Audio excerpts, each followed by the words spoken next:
Ya Allah. Terus bagaimana hubungan dengan anak saya yang sekolah di pesantren, Pak? Ini mau nanya Jika sudah bersuci atau berwudu, Terima kasih, kemudian Bapak. bersentuhan wudunya batal. Wudunya batal. Bismillahirrahmanirrahim. Assalamualaikum warahmatullahi wabarakatuh. Alhamdulillah wassalatu wassalamu ala rasulillah wa ala alihi wa sahbihi wa mawalah. Wala hawla wala quwata illa billah amma ba'd. Ahlan wa sahlan wa marhaban bikum. Selamat datang pemirsa Fatwa TV dan juga para pendengar dimanapun Anda berada. Kembali lagi kita bertemu Alhamdulillah di salah satu program Fatwa TV, yaitu program live interaktif Jalan Lurus bersama guru kita Al-Ustadz Dr. Abdullah Rai MA Hafidhahullah Ta'ala. Beliau merupakan salah satu anggota Dewan Fatwa Perhimpunan Al-Irsyad. Dan insya Allah pemirsa Fatwa TV dan juga para pendengar dimanapun Anda berada, selama kurang lebih 1 jam ke depan kita akan menemani kebersamaan Anda. Dan insya Allah kita akan bacakan pertanyaan-pertanyaan tertulis yang sudah masuk ke meja redaksi kami. Kemudian juga kami akan mengundang pemirsa semuanya untuk bisa berinteraksi secara langsung bersama kami melalui line telepon yang kami sediakan di 033154460087. Dan alhamdulillah pemirsa, pada pagi hari ini telah bersama kita guru kita Ustadz Dr. Abdullah Rai MA Hafidhahullah Ta'ala di studio Fatwa TV Jember. Mari kita sapa beliau terlebih dahulu. Assalamualaikum Ustadz. Assalamualaikum warahmatullahi wabarakatuh. Insyaallah, bagaimana kabar antum hari ini Ustadz? Alhamdulillah. Ya? Alhamdulillah Ustadz. Masya Allah. Barakallahu. Ini hari pertama kita live di pagi hari Ramadan Ustadz. Masya Allah. Semoga menjadi kepada Allah keberkahan. Nah, amin ya Allah. Semoga menjadi semangat awal Ustadz bagi kita semua pemirsa sekalian yang ada di rumah Insya Allah. Barakallahu fikum Ustadz. Baik pemirsa Fatwa TV dan juga para pendengar dimanapun Anda berada, untuk mengawali program live interaktif kita pagi hari ini, kita simak bersama satu nasihat pembuka untuk semangat kita di pagi hari ini dari guru kita Ustadz Dr. Abdullah Rai MA Hafidhahullah Ta'ala. Baik, kami persilakan. Tafadhol. Bismillahirrahmanirrahim. Alhamdulillah Rabbil alamin. Wabihi nasta'inu ala umri dunya waddin. Wassallallahu ala nabiyina Muhammadin wa ala alihi wa sahbihi ajma'in. Para pemirsa Fatwa TV dimanapun antum berada, alhamdulillah kita bersyukur kepada Allah SWT dan banyak memuji Allah yang telah menyampaikan kita semuanya di bulan Ramadan ini. Bulan yang berbarakah dan banyak kebaikannya, sebagaimana yang disebutkan oleh Nabi SAW, qad ja'akum syahrul Ramadan syahrul mubarak, telah datang kepada kalian bulan Ramadan, bulan yang penuh dengan keberkahan. Alhamdulillah kita sekarang berada di pagi hari, dan di dalam sebuah hadis Nabi SAW mengatakan, Allahumma ja'al barakata ummati fi bukuriha. Ya Allah, jadikanlah keberkahan umatku di waktu pagi. Kita gunakan bulan Ramadan khususnya di waktu pagi. Bulan Ramadan adalah bulan yang berbarakah, dan waktu pagi adalah waktu yang berbarakah untuk melakukan ibadah dan juga aktivitas-aktivitas yang bermanfaat di dalam kehidupan kita di dunia ini. Para pemirsa yang dimuliakan oleh Allah SWT, nikmat bisa memasuki bulan Ramadan. Nikmat karena kita bisa mendapatkan kesempatan untuk banyak beramal soleh di bulan ini. Ini adalah musim kebaikan. Di situ dan di bulan inilah Allah SWT melipat gandakan pahala. Dan seorang muslim yang beriman kepada hari akhir, dan dia mengetahui bahwasanya akan ada di sana hisab, perhitungan, dan dari perhitungan akan dibalas.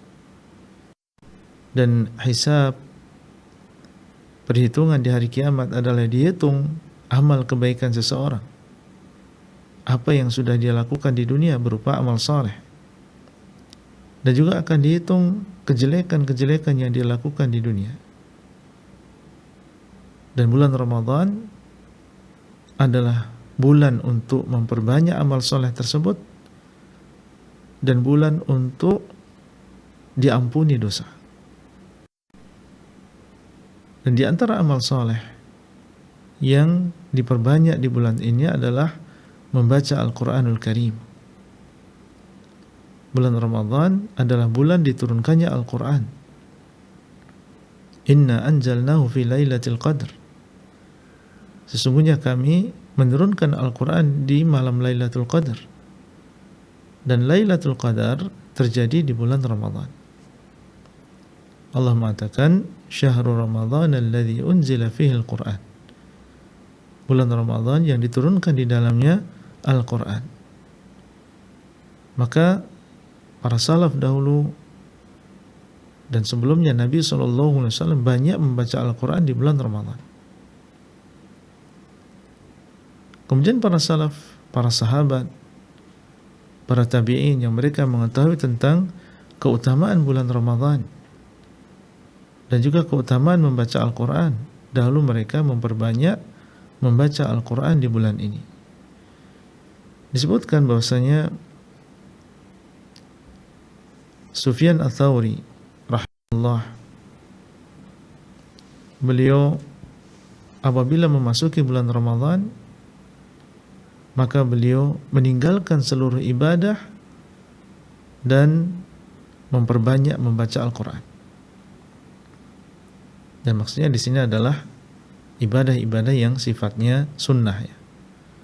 Disedikitkan dan beliau memperbanyak membaca Al-Quran di bulan Ramadan.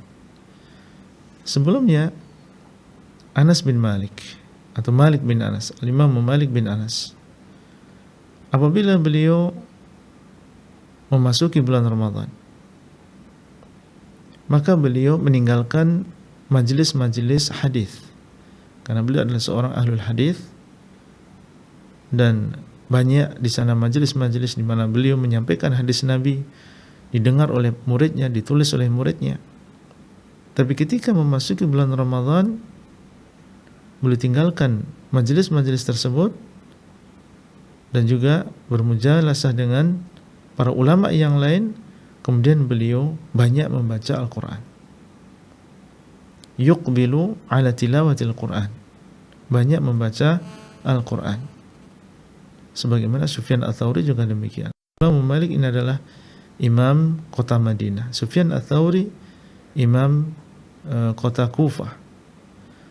Al-Imam Al-Bukhari rahimahullah yang memiliki Sahih Bukhari,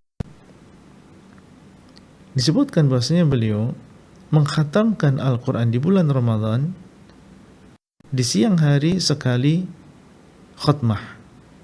Jadi setiap hari di siang hari beliau menyelesaikan satu Al-Quran. Kenapa bisa demikian? Ya, mereka bukan seperti kita. Mereka adalah orang-orang yang sebelum Ramadan pun mereka sudah terbiasa membaca Al-Quran. Mereka adalah orang-orang yang hafal Quran. Ya, bisa membaca Al-Quran di mana saja. Sehingga untuk membaca satu hari, satu khutbah, ini bukan sesuatu yang sulit bagi mereka, dan tentunya setelah taufik dari Allah SWT. Jadi sebelum Ramadan mereka sudah terbiasa yang demikian. Terbiasa mengkhatamkan Al-Quran. Bukan ya seperti kita yang jarang membaca Al-Quran dan sibuk dengan HP-nya, sibuk dengan gadgetnya. Mereka adalah orang yang memiliki perhatian yang besar terhadap Al-Quran. Dan beliau sholat setelah tarawih. Jadi ada sholat tarawih, kemudian beliau lanjutkan lagi dengan sholat malam. Setiap 3 malam itu dengan sekali khatmah. Ini menunjukkan minimal beliau di bulan Ramadan itu 30 kali khatmah, 30 kali selesai Al-Quran. Jadi paling enggak ya beliau 40 kali khatmah di bulan Ramadan. Sa'id bin Jubair, dahulu beliau mengkhatamkan Al-Quran di bulan Ramadan setiap 2 malam. Al-Imam Asy-Syafi'i rahimahullah, disebutkan oleh muridnya Ar-Rabi' bin Sulaiman bahwasanya dahulu beliau mengkhatamkan Al-Quran di bulan Ramadan 60 kali. Kalau tadi Al-Imam Bukhari 40 kali, Al-Imam Syafi'i 60 kali. Jadi setiap malam beliau menyelesaikan 2 kali membaca Al-Quran. Dan di luar bulan Ramadan setiap hari beliau sekali mengkhatamkan Al-Quran. Subhanallah. Ini adalah keadaan para salaf, keadaan para pendahulu kita di bulan Ramadan. Dan Nabi SAW mengatakan, saddidu wa qaribu.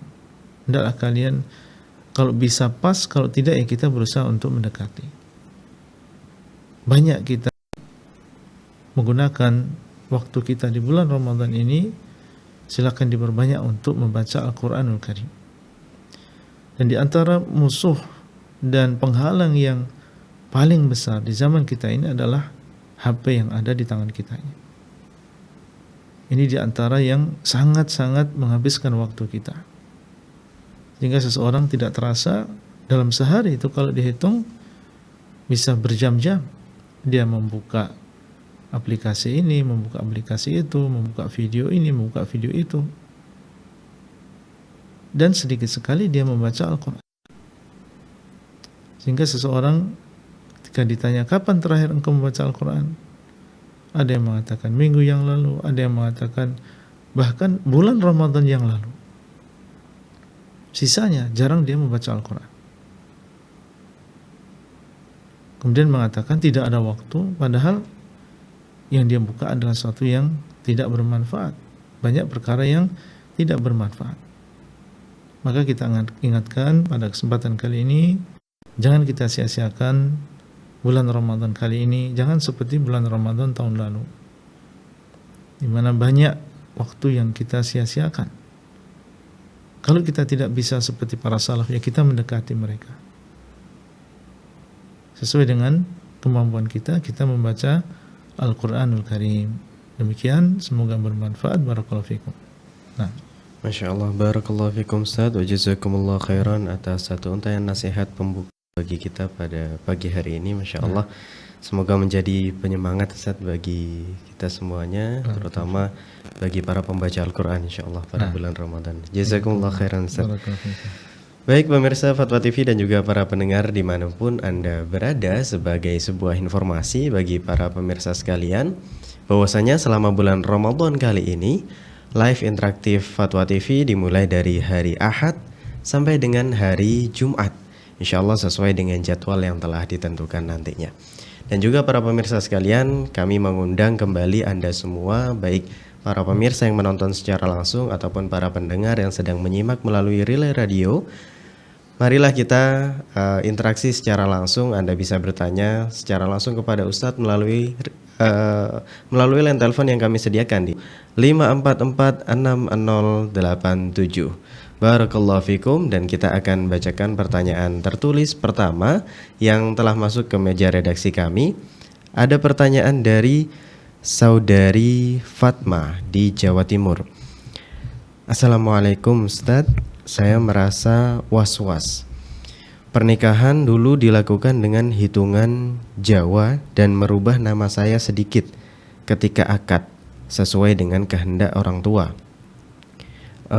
Nama saya di akte Nurma Fatma menjadi Nurma Fatima ketika ijab qabul.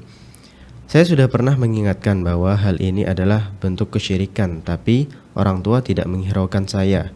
Perubahan nama ini sudah diketahui wali, adik dari bapak, karena bapak sudah meninggal. Saksi dan juga calon suami sudah mengetahui. Orang tua sifatnya keras Ustadz, sehingga kami terpaksa menikah dengan nama dan tanggal tersebut. Pertanyaannya, apakah sah pernikahan saya? Dan saya takut jadi zina jika tidak sah Ustadz. Mohon penjelasannya. ya. Apabila terpenuhi rukun-rukun pernikahan, maka pernikahannya sah. Pernikahan yang dilakukan adalah pernikahan yang sah. Adapun yang dilakukan oleh orang tua, mengganti nama, menghitung hari dan meyakini bahwasanya hari tersebut adalah hari yang baik dan diganti nama supaya baik, ini di luar dari rukun pernikahan tadi. apalagi kita sebagai pengantin ya tidak meyakini yang demikian. Suami juga tidak meyakini yang demikian. Orang tua yang memaksa untuk melakukan demikian. Ketika diganti nama juga tidak masalah, tidak mempengaruhi sah atau tidaknya pernikahan tadi. Yang penting ya wali mengatakan saya nikahkan engkau dengan kakak saya. Ya sudah diketahui di sini siapa yang akan dinikahkan, jelas siapa yang dinikahkan. Seandainya dia mengatakan kakak saya, maka ini sudah cukup, meskipun dia salah mungkin dalam menyebutkan nama. Ya, jadi yang keliru di sini tentunya adalah orang tua yang dia mengganti nama dengan maksud tertentu, memilih hari dengan maksud tertentu, dan itu tidak ada dalilnya dalam agama kita. Adapun pernikahan makin adalah pernikahan yang sah, sehingga tidak perlu ada was-was di dalam diri kita. Ini adalah pernikahan yang sah dan kita adalah istri yang halal bagi suami kita. Wallahu taala a'lam. Nah, Baik, barakallahu fikum Ustaz, jazakumullah khairan atas jawaban yang telah diberikan. Semoga ini bisa memberikan pemahaman bagi penanya dan juga memberikan manfaat bagi kita semuanya insyaallah. Dan tidak lupa kita sapa terlebih dahulu para pendengar yang sedang menyimak live interaktif pagi hari ini melalui relay radio yang tergabung di dalam RTVC. Di antaranya ada Radio Binbas Yogyakarta, Radio Sahabat Tegal, Radio MDFM Probolinggo, Radio Hang FM Batam, Radio Amuba Pangkal Pinang, Radio Sago FM Sumatera Barat, Radio Gema FM Bontang, Radio Al Hikmah Banyuwangi, Radio Tuah FM Riau, Radio Madinah Caruban, dan Radio Mas FM Sragen.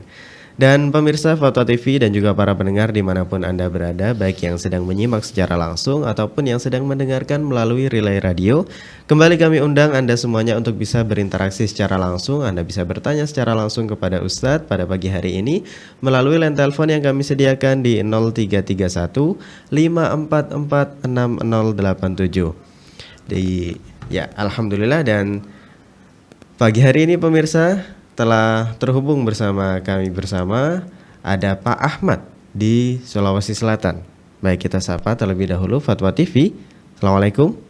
Waalaikumsalam warahmatullahi wabarakatuh. Ingin bertanya Ustaz? ya. Silakan Pak Ahmad. Iya, jadi yang pertanyaan pertama yang ingin saya tanyakan yaitu bagaimana cara kita terhadap adab-adab kita terhadap Al-Quran. Contohnya pada saat kita membawa Al-Quran ke masjid dan tiba waktu sholat, apakah boleh Al-Quran tersebut diletakkan di bawah atau di lantai, ataupun ketika dibawa ke kantor, apakah boleh diletakkan di bagasi motor? Kemudian pertanyaan yang kedua tentang sholat tarawih dan sholat witir, sebagai makmum, apakah kita tetap diwajibkan untuk membaca surah Al-Fatihah? Karena terkadang surat Al-Fatihah tersebut belum selesai dibaca, imam sudah rukuk Ustaz. Demikian, jazakallahu khairan wa barakallahu fikum. Fikum barakallah. Ya. Pertanyaan yang pertama tentang masalah bolehkah kita menaruh Al-Quran di lantai atau di jok motor ya.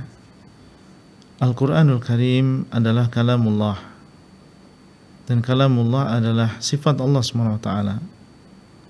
Seorang muslim hendaklah dia mengagungkan Allah, dan di antara bentuk pengagungan dia terhadap Allah SWT adalah mengagungkan kalamnya, mengagungkan ucapannya. Dan ucapan dan Al-Quran adalah ucapan Allah. Al-Quran adalah kalamullah, lafadznya maupun maknanya. Di dalamnya ada petunjuk bagi manusia, sehingga seorang muslim hendaklah dia mengagungkan Al-Quran, menghormati Al-Quranul Karim. Dan ini adalah termasuk ketakwaan. Di dalam sebuah ayat Allah SWT mengatakan, "Dzalika wa may yu'azzim sya'airallah fa innaha min taqwal qulub." Yang demikian karena barang siapa yang mengagungkan syiar-syiar Allah, maka yang demikian adalah termasuk ketakwaan di dalam hati. Jadi orang yang bertakwa dia akan bersedih melihat Al-Quran diletakkan di lantai. Orang yang bertakwa dia tidak akan tega untuk naik motor kemudian meletakkan Al-Quran di bawah di jok motor. Dia akan menempatkan Al-Quran pada tempat yang layak, di tempat yang tinggi, sesuai dengan ketakwaan seseorang. Oleh karena itu, maka hendaklah kita menjaga jangan sampai kita meletakkan Al-Quran di lantai. Letakkan Al-Quran di tempat yang tinggi. Demikian pula ketika kita naik motor, kita taruh di tas kita misalnya, atau di tas kemudian kita cantolkan di depan kita. Jangan kita taruh Al-Quran di jok motor. Dan apabila kita menghormati dan mengagungkan, meninggikan kalamullah, semoga Allah SWT meninggikan derajat kita. Karena kita itu menunjukkan ketakwaan kita kepada Allah SWT. Nah, kemudian yang kedua tentang masalah salat tarawih. Apakah seseorang ketika menjadi makmum dia membaca Al-Fatihah? Karena ketika dia menjadi makmum di salat tarawih, dan biasanya salat tarawih ini imam agak cepat ya, agak cepat, tidak seperti biasanya. Dia membaca Al-Fatihah kemudian biasanya langsung membaca surat atau membaca ayat. Bagaimana? Apakah seorang makmum masih diwajibkan untuk membaca Al-Fatihah? Kita katakan masih disyariatkan dia untuk membaca Al-Fatihah. Kapan membacanya? Setelah imam membaca Al-Fatihah. Bagaimana seandainya dia membaca ya? Dia membaca, kita membaca Al-Fatihah. Setelah kita membaca Al-Fatihah, kembali kita mendengarkan bacaan beliau. Setelah kita membaca Al-Fatihah, kita mengikuti bacaan beliau. Sehingga di sini kita mengamalkan dua dalil sekaligus. Yang pertama, perintah untuk insat, perintah untuk mendengarkan, dan kita mendengarkan. Pas Al-Fatihah dibaca oleh imam, kita mendengarkan. Setelah kita membaca Al-Fatihah, kita juga mendengarkan imam. Kemudian yang kedua, kita mengamalkan hadis la salata liman lam yaqra bi Fatihatil kitab. Tidak ada salat bagi orang yang tidak membaca Al-Fatihah. Menunjukkan bahwa Al-Fatihah ini adalah rukun di dalam salat, baik salat yang fardu maupun salat yang sunnah.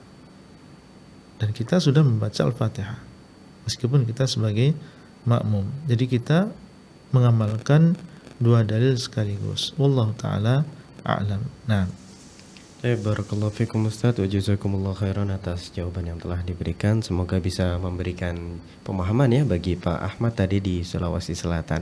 Alhamdulillah kembali telah terhubung bersama kita bersama pemirsa. Kali ini ada Ibu Lina di Jambi. Fatwa TV, Assalamualaikum. Ya, Assalamualaikum Pak Ustadz. Izin bertanya Pak Ustadz. Assalamualaikum. Silakan Ibu. Begini Pak Ustadz, ada pernikahan. Nah orang itu menikah dengan ya sama-sama satu duda satu janda gitu kan. Nah tapi nggak disetujui orang tua laki-lakinya, tapi dia tetap menikah, tapi orang tua dari pihak perempuannya itu setuju. Nah tapi ada wali dua orang, ada wali, ada saksi lengkap, tapi tidak orang tua yang laki-laki tidak datang. Yang ada cuma perempuan. Apakah sah pernikahan itu? Dia melahirkan satu anak dari pernikahan itu. Yang menikahkan siapa Ibu? Bapaknya? Yang menikahkan itu penghulu langsung. Bapaknya kenapa? Bapaknya nggak menyetujui yang itunya. Yang menikahkan itu penghulu, tapi orang tua yang perempuan boleh, maknya kandungnya. Iya, yang bapak dari pihak perempuannya nggak menyetujui? Ya, iya. Kenapa tidak menyetujui? Nggak tahu, nggak boleh gitu, nggak tahu apa ininya. Baik Ibu, Afwan, tadi bapak dari laki-laki atau dari perempuan yang tidak menyetujui? Perempuan, yang ditanya itu masalah dari pihak perempuan gitu. Oh, bapak dari perempuan juga tidak setuju gitu Ibu ya? Ya. Oh baik, Itu sah menikah, apakah itu anak itu yang dilahirkan itu sah berzina, apakah itu sah menurut hukum agama, begitu aja Pak Ustaz. baik, baik. Cukup Ibu ya. Terima kasih Ibu. Jazakillah khairan. Baik. Asalnya yang namanya pernikahan ini harus dengan wali, ya. Harus dengan wali, dan wali yang dimaksud adalah wali wanita. Ini termasuk yang harus ada dalam pernikahan, dan kecuali dalam satu keadaan, ya, apabila wali wanita tersebut baik bapaknya ataupun anak laki-lakinya atau saudaranya misalnya tidak ada di sana wali, maka yang menikahkan adalah wali hakim. Yang menikahkan adalah wali hakim dari pihak pemerintah. Demikian pula apabila misalnya di sana ada wali, sebenarnya ada wali bagi wanita tersebut, akan tapi dia berusaha untuk memudarati anaknya. Artinya sebenarnya tidak ada yang mencegah dia untuk menikah secara syariat. Akan tapi karena sebab yang tidak bisa dimengerti, ya, sebab yang secara agama itu bukan termasuk sebab yang dibenarkan, mungkin karena hawa nafsu, mungkin karena dunia dan seterusnya, akhirnya setiap kali ada yang mau menikahi anaknya, dia menolak. Dan tidak ada di sana kejelasan di dalam alasannya. Bukan karena alasan yang syar'i, tapi alasannya adalah alasan yang tidak syar'i. Karena hawa nafsu, karena kepentingan pribadi dan seterusnya. Seperti misalnya khawatir kalau dia anaknya menikah, yang mungkin anaknya adalah seorang pegawai biasa mendapatkan uang dari anaknya, tapi dia tidak menyetujui pernikahan tadi, maka ini alasan yang tidak dibenarkan. Maka dalam keadaan demikian boleh, ya, dia menjadikan wali hakim sebagai wali, karena dalam hal ini orang tuanya, ya, dia tidak mau menikahkan, tidak menyetujui, tapi dengan alasan yang tidak bisa dipertanggungjawabkan, dengan alasan yang tidak jelas. Boleh dalam keadaan seperti ini dia menjadikan hakim sebagai wali. Kalau memang keadaan demikian, maka pernikahan yang dilakukan adalah sah, dan anak yang dilahirkan adalah anak yang lahir dari pernikahan yang sah. Wallahu ta'ala a'lam. Nah, Baik, syukur Ustaz wa jazakumullah khairan atas jawaban yang telah diberikan. Semoga bisa memberikan pemahaman dan juga penjelasan bagi Ibu Lina tadi di Jambi. Barakallahu fiik. Dan alhamdulillah pemirsa kembali telah terhubung bersama kita pagi hari ini ada Ibu Asih di Tangerang. Baik, Fatwa TV, Assalamualaikum. Waalaikumsalam warahmatullahi wabarakatuh. Baik, silakan Ibu Asih pertanyaannya. Ya, Afan Ustadz, mau nanya masalah sholat ini Ramadan ini Ustadz. tarawih. Ya, tarawih, Masya Allah. Ya. Ini kan kalau keutamaan wanita kan sholat di rumah ya. Iya. Cuman qadarullah kan rumah dekat masjid dan suara keras banget itu ya. Iya. Kalau kita ikut sholat di masjid, apakah dapat keutamaan juga ya Ustadz ya? Keutamaan sholat wanita di rumah gitu. Iya. Nah, cukup itu aja Ustadz. Baik. Baik, terima kasih Ibu. Barakallahu fiik. Disebutkan dalam hadis bahwasanya sebaik-baik sholat wanita itu adalah di rumahnya. Iya, dan ini mencakup yang sholat fardu maupun sholat sunnah ya. Sholat fardu yang demikian besar pahalanya dilakukan secara berjamaah di masjid, tapi sholatnya seorang wanita di rumahnya untuk melakukan sholat fardu tersebut itu lebih afdal dan lebih besar pahalanya.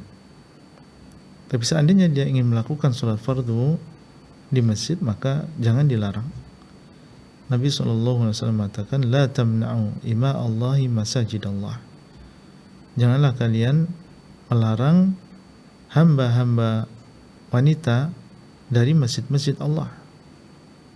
Menunjukkan tidak masalah seorang wanita sekali-kali dia sholat di masjid, melakukan sholat berjamaah bersama orang-orang yang melakukan sholat berjamaah. Kemudian kalau itu pada sholat 5 waktu, demikian pula pada sholat tarawih, maka yang lebih afdal, yang lebih utama bagi seorang wanita adalah dia melakukan sholat tarawihnya di rumah. Ini yang lebih afdal. Tapi kalau dia ingin sholat di masjid karena mungkin lebih semangat, karena bersama, ada sebagian kita kalau sholat sendiri 11 rakaat mungkin berat. Tapi ketika dia sholat bersama yang lain dan mendengarkan Al-Quran, maka dia lebih khusyuk dan lebih ringan bagi dia. Tidak masalah yang demikian. Dan jangan kita larang kalau memang ada ibu kita atau istri kita ingin melakukan sholat tarawih di masjid. Tentunya kita ingatkan menjaga adab-adab ya wanita ketika keluar rumah. Ya, sampai di sana ada tabarruj, membuka aurat atau memakai minyak wangi. Dan kalau dia sudah selesai maka segera dia pulang.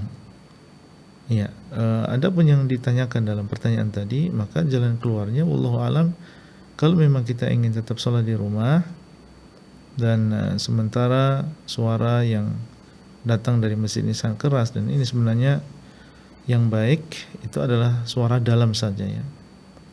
Suara dalam saja. Jadi pihak masjid yang lebih bijaksana adalah seseorang menjadikan suaranya cukup didengar oleh orang yang di dalam. Ya, kenapa demikian? Karena orang yang ada di sekitar masjid ini mereka bermacam-macam keadaannya. Di sana ada orang yang sakit. Di sana ada orang yang sedang melakukan sholat seperti yang tadi disebutkan dalam pertanyaan. Jadi cukup yang ada di masjid itu yang mendengarkan, itu sudah cukup. Dan ini diingatkan oleh para ulama. Dan bukan berarti ini adalah kita ingin menutupi atau ingin memadamkan syiar Allah, tidak. Jadi yang paling penting adalah kenapa dikeraskan suaranya supaya terdengar oleh para makmum. Itu yang menjadi tujuannya. Adapun orang-orang yang ada di sekitarnya, maka mereka banyak keadaan. Ada di antaranya yang punya anak kecil yang tidak bisa tidur kalau ada suara yang keras. Di sana ada orang yang sakit yang tidak bisa tidur kalau ada suara keras. Bukan mereka tidak cinta dengan Al-Quran, bukan mereka tidak cinta dengan sholat, tapi mereka memiliki keadaan tertentu yang harus kita jaga. Jadi kalau kita memang ingin tetap sholat di rumah, maka ketika masih dilakukan sholat tarawih di masjid, ya kita mungkin baca Al-Quran terlebih dahulu, kita lakukan perkara yang lain. Baru setelah selesai sholat dan tidak ada suara yang mengganggu, kita melakukan sholat tarawih sendiri di rumah. Ini mungkin bisa menjadi solusi. Tapi seandainya kita ingin tetap sholat di masjid ya dan ikut bersama imam, maka tidak masalah. Wallahu ta'ala a'lam. Nah, baik, jazakumullah khairan Ustaz atas jawaban yang telah diberikan. Bagaimana jika wanita yang sholat di rumah sendiri ini Ustaz mengakhirkan sampai sepertiga malam terakhir misalkan Ustaz, sampai sebelum sahur untuk sholat tarawih di bulan Ramadan ini, apakah juga sama keutamaannya dengan mereka yang mengerjakan di awal waktu Ustaz? Ya. Justru ini yang bagusnya. Seandainya dia mengakhirkan sampai sepertiga malam yang terakhir, waktu di mana Allah SWT turun ke langit dunia, dan dia istirahat terlebih dahulu di awal, kemudian dia bangun dalam keadaan fit, dalam keadaan lebih khusyuk, dalam keadaan lebih semangat, dan dia sholat sendiri, dia bisa lebih banyak berdoa ketika sujud. Di saat manusia dalam keadaan tidur, dia berdiri, dia rukuk, dia sujud, maka tentunya ini adalah menunjukkan semangat seseorang, menunjukkan keikhlasan seseorang dalam beribadah kepada Allah. Nah, Allah Ta'ala a'lam. Masya Allah, syukran Ustaz atas jawaban yang telah diberikan. Wa jazakumullah khairan, Masya Allah. Baik, itu tadi jawaban dari Ustaz. Semoga bisa memberikan pemahaman bagi Ibu Asih tadi di Tangerang, Masya Allah. Barakallahu fikum. Baik pemirsa Fatwa TV dan juga para pendengar dimanapun Anda berada, kembali kita akan bacakan pertanyaan tertulis yang sudah masuk ke meja redaksi kami. Kali ini ada pertanyaan dari hamba Allah di Jakarta. Izin bertanya Ustadz, apa hukum memakai sebuah brand yang nama dari brand tersebut diambil dari dewi orang Yunani? Lalu apabila saya membuka sebuah usaha laundry dan mendapatkan pakaian dari merek brand tersebut atau yang sejenis dengannya, apakah saya tolak atau tetap bisa diterima Ustadz? Mohon penjelasannya Ustadz. Barakallahu fikum. Iya, seorang muslim tentunya berlepas diri dari segala sesuatu yang disembah selain Allah. Orang-orang musyrikin, mereka memiliki dewa-dewa yang mereka sembah. Di sana ada dewa dan di sana ada dewi. Ada Tuhan laki-laki, ada Tuhan wanita. Maha suci Allah dari apa yang mereka yakini, dari apa yang mereka ucapkan. Tentunya jangan sampai seseorang membuat brand dengan nama dewa-dewa mereka. Karena meskipun kita tidak meyakini bahwasanya mereka adalah sesembahan, tapi di sini ada tasyabbuh. Kita menyerupai mereka dalam meninggikan atau menunjukkan sesembahan-sesembahan selain Allah. Jadi kita jauhi nama-nama sesembahan-sesembahan yang disembah selain Allah, yang disembah oleh orang-orang musyrikin. Kita mencari nama-nama yang lain. Alhamdulillah, nama-nama yang mubah, nama-nama yang diperbolehkan ini banyak. Kenapa kita menggunakan nama-nama yang meragukan atau jelas nama-nama yang diharamkan? Kita memakai nama-nama yang mubah. Kemudian apabila di sana ada orang yang punya usaha laundry, kemudian ada orang yang ingin mencuci atau ingin mencucikan pakaiannya, sementara pakaian tersebut memiliki merek yang menggunakan nama dewa ya tadi disebutkan, maka apakah boleh kita menerima cucian tersebut? Jawabannya boleh, tidak masalah. Tidak masalah kita menerima cucian tersebut. Maksud kita bukan ingin mengagungkan dewa-dewi tersebut. Ya kita di sini hanya sekedar melaksanakan pekerjaan kita, yaitu kita mencucikan pakaian tersebut. Tidak ada di sana maksud untuk mengagungkan Tuhan mereka. Nah, wallahu taala a'lam. Nah, syukran Ustaz. Lalu bagaimana ketika kita pembeli dari brand tersebut Ustaz, tapi pertimbangan kita karena brand ini bagus sekali misalkan, brand lain tidak sebagus ini, tapi ya qadarullah namanya dari dewa atau dewi itu tadi, tapi sama sekali kita tidak ada rasa mengagungkan di sana. Tidak masalah. Tidak masalah kita memakai pakaian tersebut, atau misalnya itu adalah sebuah sepatu misalnya, meskipun itu adalah mereknya adalah merek yang nama dari sesembahan mereka. Dan perlu diketahui terkadang berlebihan sebagian orang, atau dia tidak ngecek dulu, mengatakan ini adalah nama dewa atau nama sesembahan, padahal itu bukan. Ya, padahal itu bukan. Jadi di sini perlu seseorang meyakinkan dulu apakah benar ya kabar bahwa itu adalah nama dewa atau tidak, atau hanya sekedar berita yang disebarkan tapi tidak ada di sana dasarnya.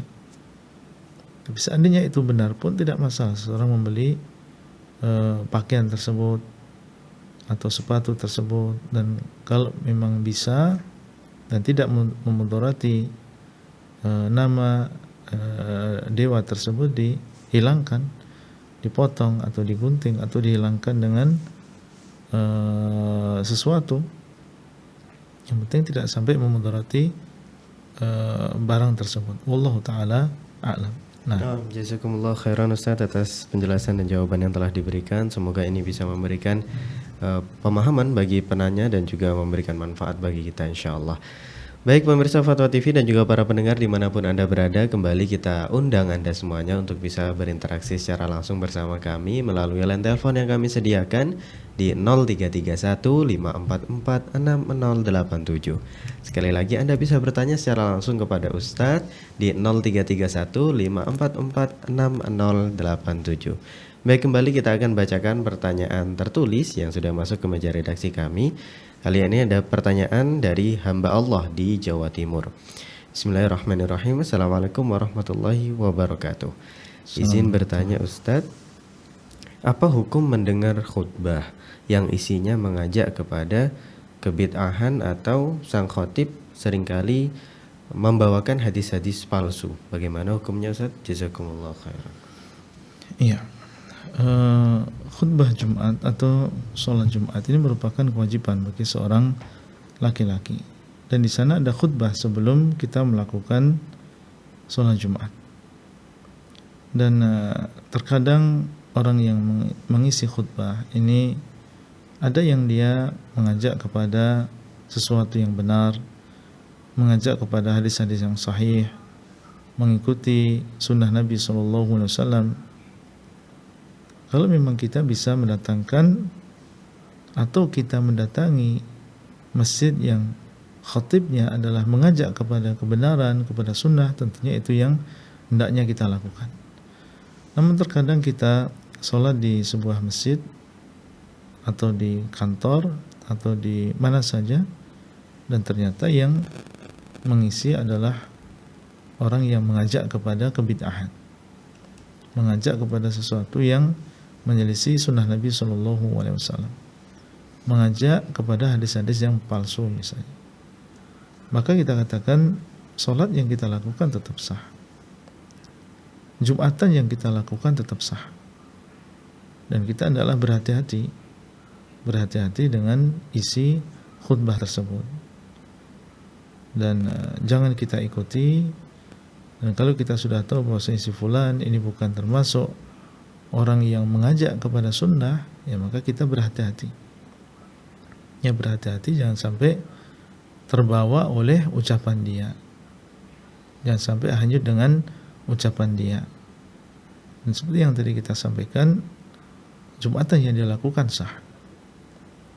Jangan sampai seseorang kemudian karena tahu di situ yang mengisi adalah fulan dan dia adalah orang yang mengajak kepada kebid'ahan, kemudian dia enggak sholat Jumat, tetap dia melakukan sholat Jumat. Kalau memang dia bisa mencari masjid yang khatibnya adalah bagus, mengajak kepada sunnah, maka silahkan dia datang ke masjid tersebut kalau memang tidak memberatkan. Tapi kalau seandainya dia sholat di masjid yang terdekat dan khatibnya ternyata belum mengajak kepada sunnah, bahkan mengajak kepada kebid'ahan, maka Jumatan yang dilakukan adalah sah. Nah, wallahu ta'ala a'lam. Jazakumullah khairan Ustaz, Barakallahu fikum atas jawaban yang telah diberikan. Masya Allah, semoga bisa memberikan jawaban dan juga pemahaman bagi hamba Allah di Tuban, Jawa Timur tadi. Baik pemirsa Fatwa TV dan juga para pendengar dimanapun Anda berada, kembali kita akan bacakan pertanyaan tertulis.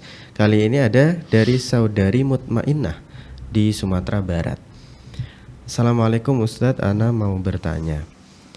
Ana dulu sering menyakiti perasaan laki-laki Ustadz, dan semenjak Ana meninggalkan perbuatan itu, Ana sering mimpi buruk. Selalu ada yang ingin membunuh Ana Ustadz. Apakah itu tandanya Ana mendapat kiriman guna-guna Ustadz? Mohon jawabannya. Iya, orang yang sudah bertobat dari sebuah perbuatan dosa, dan kita tahu bahasanya seorang muslim ini dilarang untuk menzalimi orang lain. Al-muslim akhul muslim la yadhlimuhu. Seorang muslim itu adalah saudara muslim yang lain, tidak boleh menzaliminya. Menzalimi dengan ucapan, menzalimi dengan perbuatan, menyakiti dengan ucapan, ini termasuk kezaliman. Ya, mencela, menghina, mengejek, ini adalah bentuk kezaliman. Dan kalau seseorang ingin bertobat dari dosa ini, selain dia bertobat kepada Allah SWT, menyesal, meninggalkan dan juga berjanji untuk tidak melakukan, maka dia harus meminta maaf. Dia harus meminta maaf, meminta dihalalkan dari kezaliman tersebut. Man kanat madlamatun li akhihi, man kanat lahu madlamatun li akhihi falyatahallalhu minhu al-yawm. Barang siapa yang memiliki kezaliman kepada saudaranya, maka adalah dia meminta dihalalkan hari ini. Kalau itu adalah sebuah kezaliman, kita minta dihalalkan. Tentunya kalau itu adalah laki-laki yang bukan mahram, maka di sana ada cara-cara yang aman yang disyariatkan sehingga tidak terjadi di sana khalwah, tidak terjadi di sana sesuatu yang dilarang, yaitu berduaan. Kita bisa mungkin menyampaikan kepada seseorang permintaan maaf kita tersebut, titip kepada seseorang permintaan maaf tersebut. Yang penting kita sudah meminta maaf. Jadi untuk bertobat dari kezaliman ini harus ditambah yang keempat, yaitu minta dihalalkan dari orang yang kita zalimi. Adapun mimpi yang terjadi, Allah Ta'ala a'lam tentang mimpi tersebut. Ada di sana kemungkinan memang itu adalah sihir atau guna-guna, dan ada kemungkinan itu adalah bukan sihir. Apa yang harus dilakukan oleh seseorang? Yang harus dilakukan yang pertama yang tadi kita sebutkan, dia meminta maaf. Kemudian yang kedua adalah ketika dia akan tidur, maka dia menjaga dirinya dengan membaca zikir-zikir yang disyariatkan. Kita khawatir mimpi buruk yang terjadi karena kita tidak berzikir ketika sebelum tidur. Ya, kalau sebenarnya kita berzikir dengan zikir yang disyariatkan, membaca ayat kursi, kemudian kita meruqyah diri kita dengan Al-Falaq, An-Nas, Al-Ikhlas, kemudian kita usapkan di seluruh tubuh kita, maka insyaallah biidznillah ya setan tidak akan bisa mendekat. Setan tidak bisa mendekat meskipun dalam mimpi kita. Nah, di antara caranya adalah seseorang jangan dia tidur nunggu ketika dia ngantuk. Nah, sunnah Nabi SAW setelah sholat isya itu istirahat. Ya, sehingga ketika dalam keadaan dia mau tidur itu masih bisa konsentrasi, masih dia bisa berzikir, masih bisa dia meruqyah dirinya sendiri, berwudu sebelum tidur. Tapi kalau kita nunggu sampai kita ngantuk, biasanya orang dalam keadaan seperti itu dia sudah seadanya saja. Mungkin ketiduran dan tidak sempat membaca zikir. Ya, demikian wallahu taala a'lam. Ini Ustaz masih perihal gangguan-gangguan juga Ustaz. Kali ini ada dari saudara Azgiatul di Jawa Barat. Bismillah Ustaz, afwan, bagaimana solusi orang yang diganggu jin? Ibu saya cerita kalau dadanya sakit, terkadang panas, sering gelisah dan sering mendengar bisikan-bisikan yang buruk, membisikkan agar melempar Al-Quran dan hal buruk yang lainnya. Ibu saya sudah sering melawan bisikan tersebut dan banyak membaca Al-Quran. Sudah diruqyah juga oleh anak-anaknya namun belum ada reaksi. Sebelumnya sakit dan berobat ke pengobatan tradisional yang ternyata ada bantuan jinnya Ustaz. Karena itu kami berpindah ke pengobatan medis. Mohon penjelasannya Ustaz, jazakumullah khair. Ya. Nasihat ana diteruskan saja ruqyahnya karena memang dikhawatirkan itu adalah jin. Apalagi tadi disebutkan tentang bisikan-bisikan untuk melakukan kekufuran, untuk melempar Al-Quran. Jadi teruskan saja ruqyahnya dan dipersering. Kemudian ibu juga dari dalam beliau banyak membaca zikir dan diperdalam juga tentang tauhidnya.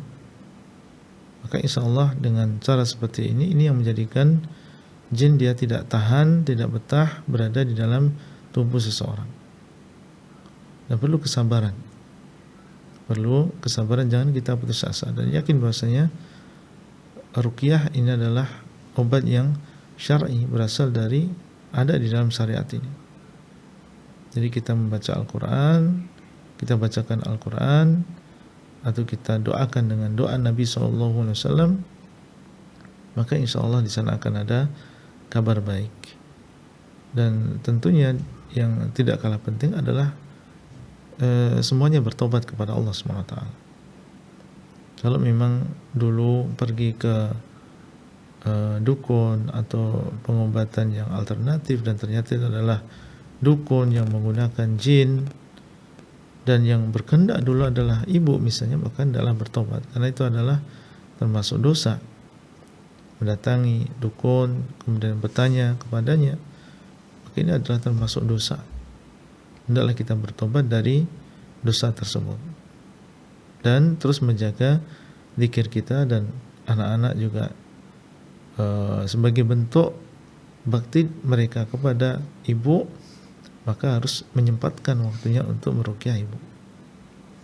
Ini kesempatan bagi mereka untuk berbakti kepada orang tua. Wallahu taala a'lam. Nah, Ustaz, syukron atas jawaban yang telah diberikan. Dan peristiwa seperti ini, kalau anak pribadi Ustaz menemuinya cukup banyak Ustaz, saudara-saudara muslim kita yang mendapati penyakit Ustaz ya seperti ini, bisikan-bisikan, kemudian pikiran-pikiran buruk yang membuat hidupnya terganggu Ustaz. Ini anak pribadi menemukan banyak Ustaz, saudara muslim kita. Kira-kira penyebab utamanya apa Ustaz ya?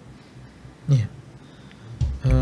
Di antaranya adalah kurangnya kita zikrullah, kurangnya kita mengingat Allah SWT. Karena sebenarnya syaitan kalau kita mengingat Allah SWT, dia akan pergi.